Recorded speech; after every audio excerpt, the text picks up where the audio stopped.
नमस्कार, मी सुनीता आपणा सर्वांचे स्वागत करते सुनीताज किचनमध्ये।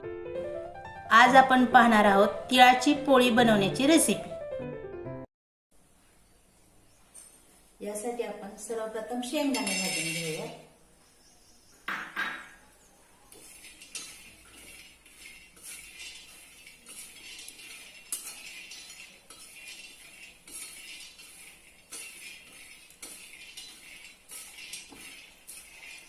तुम्ही बघू शकता आता शेंगदाणे भाजलेले आहेत, ते आपण काढून घेऊयात।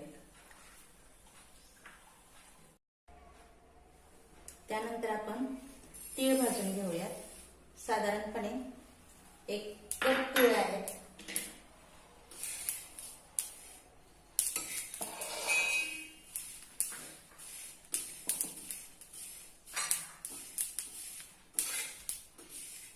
तिळाला लालसर कलर येईपर्यंत आपण भाजून घेणार आहोत।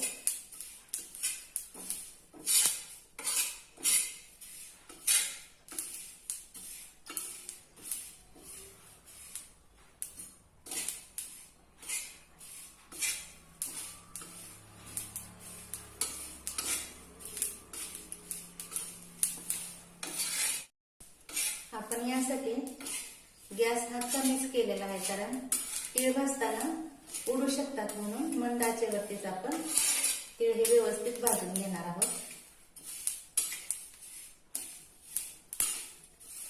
तुम्ही बघू शकता त्याला लालसर कलर यायला सुरुवात झाली आहे।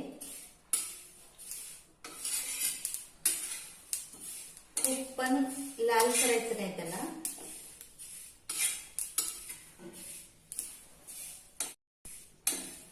तीळ आपले पूर्णपणे भाजून झालेले आहेत, ते आता आपण एका बाउल मध्ये काढून घेऊया।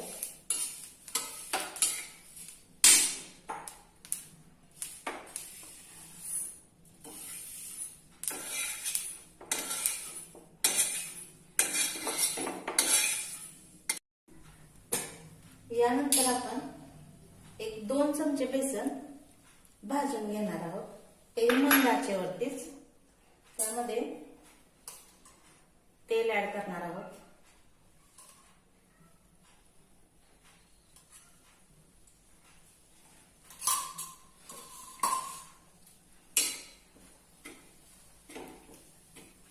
अगदी बेसन लाडूला भाजतो तसंच भाजायचं।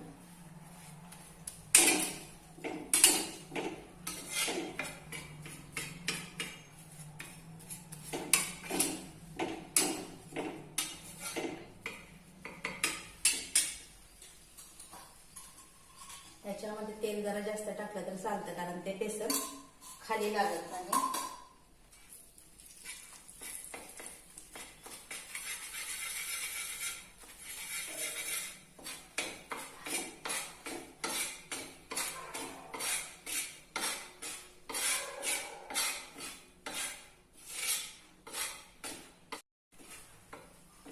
बेसन भाजून या ठिकाणी तयार आहे।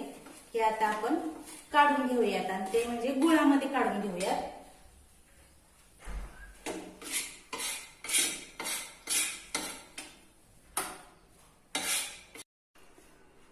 यामध्ये आपण प्रथम शेंगदाणे बारीक करून घेऊयात।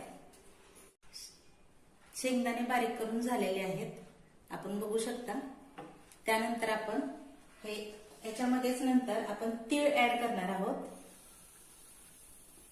आणि तेही बारीक करून घेणार आहोत। या ठिकाणी शेंगदाणे आणि तीळ हे एकजीव करून घेतलेलं आहे आपण। आता आपण हे एका बाउल मध्ये काढणार आहोत। यामध्ये आपण किसलेला गूळ आणि बेसन भाजून घेतलेलं होतं ते ऍड करणार आहोत। एक अर्धा बाउल मी बेसन घेतलेलं होतं, त्याचबरोबर पाव चमचा वेलची पूड ऍड करणार आहोत।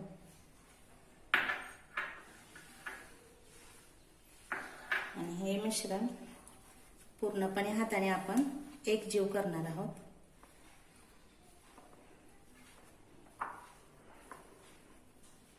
आपण हे मिश्रण मिक्सरला जर लावून केलं ना तरी पण चालू शकतं। आता तुम्ही पाहू शकता की आपलं गुळपोळीचं सारण म्हणजे तिळपोळीचंच सारण तयार आहे. यामध्ये आपण 1.5 कप गव्हाचं पीठ घेतलेलं आहे. त्यामध्येच 1 कप म्हणजे 1 कपाला कमीच आहे मैद्याचं पीठ ऍड केलेलं आहे. त्याचबरोबर 1 चमचा मीठ टाकणार आहे, छोटा चमचा. आणि हे मिश्रण पूर्णपणे एकजीव करणार आहे, कारण मैदा आणि गव्हाचं पीठ एकत्र मिक्स करणार आहे. त्याचबरोबर मीठही. यामध्ये आपण थोडं थोडं करून पाणी ऍड करत जाणार आहोत आणि पिठाचा गोळा तयार करणार आहोत. एकदम पाणी नाही घालायचं आणि हा जो गोळा आहे तो जास्त सैल नाही करायचा, घट्टच करायचा. आपण पुरणपोळीला जसा करतो तसा न करता थोडासा घट्टच करायचा.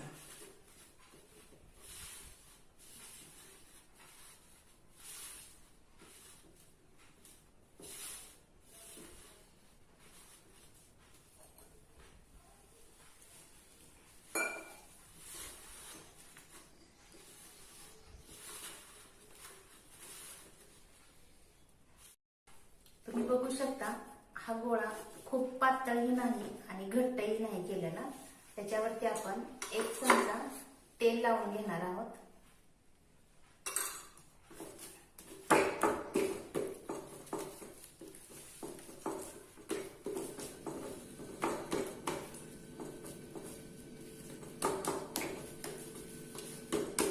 पीठ एकदम छान झालेलं आहे आपलं.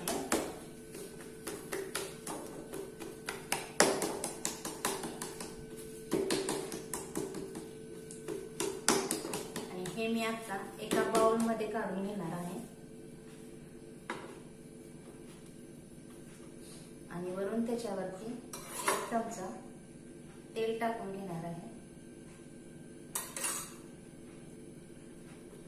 कारण का तर हे पीठ जे आहे ते कोरडं पडून यासाठी. आणि हे मी अर्ध्या तासाकरता झाकून ठेवणार आहे.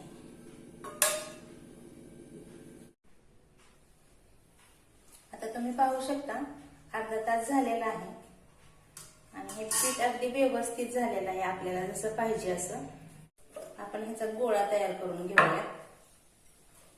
साधारणपणे छोटा नाही आणि खूप मोठाही नाही, या पद्धतीने.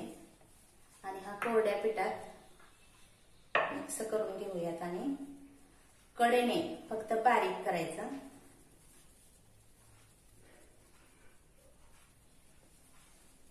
आणि मध्ये मात्र जाड ठेवायचा. कारण का तर आपण जे सारण केलेलं आहे ते व्यवस्थित भरून आपली जी पोळी आहे ते व्यवस्थित होते. या पद्धतीने ह्याच्यामध्ये आपण हे मिश्रण घालणार आहोत, म्हणजे सारण घालणार आहोत आपण. तुम्ही बघू शकता.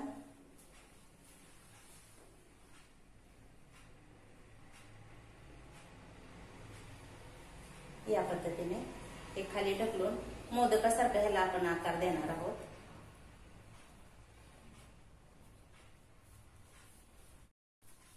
ह्याला मोदकासारखा आकार देणार आहोत आणि हे पूर्णपणे कोरडं थोडंसं पीठ लावून आपण या पद्धतीनं हे असं करणार आहोत. आणि हे वरचं जे पीठ आहे, वर एक आहे ते आपण काढून घेऊन दुसऱ्या पिठामध्ये घालणार आहोत आणि याची आपण आता पोळी लाटूयात.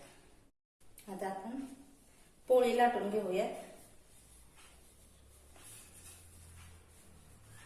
मधून मधून कोरडं पीठ जरी टाकलं तरी चालू शकतं आणि दोन्ही बाजूने लाटून घेऊयात.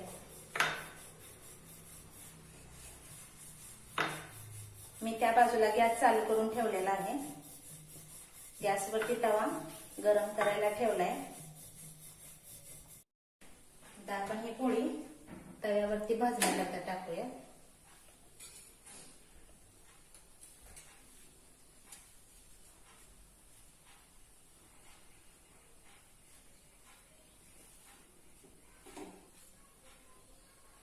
याची पलटी मारूया त्या पोळीला. तुम्ही बघू शकता गुळाचे वरती बुडबुडे येत आहेत। आता आपण यावरती तेलाऐवजी तूप घालूयात आणि हे सर्व बाजूला पसरवून घेऊया आणि असंच दुसऱ्या बाजूलाही आपण ही पोळी व्यवस्थितपणे तूप लावून भाजून घेऊया।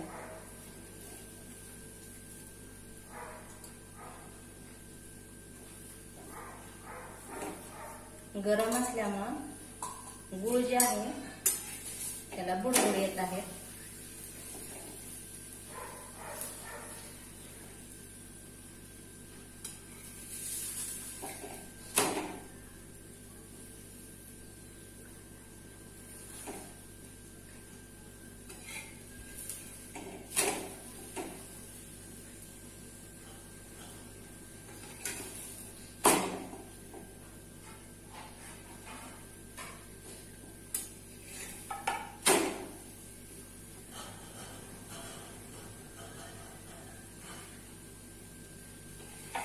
पोळी भाजत आली आहे व्यवस्थितपणे।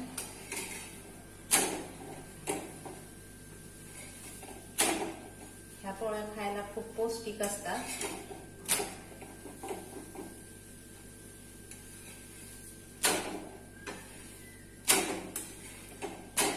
आता आपण हे काढून घेऊया। आता तुम्ही पाहू शकता आपली ही पोळी तयार आहे आणि आरोग्याच्या दृष्टीनेही तीळ पोळीचा आपल्याला खूप फायदा होतो, कारण आपल्या शरीरात उष्णता वाढवण्यासाठी खूप महत्त्वाची अशी तीळ पोळी उपयुक्त आहे।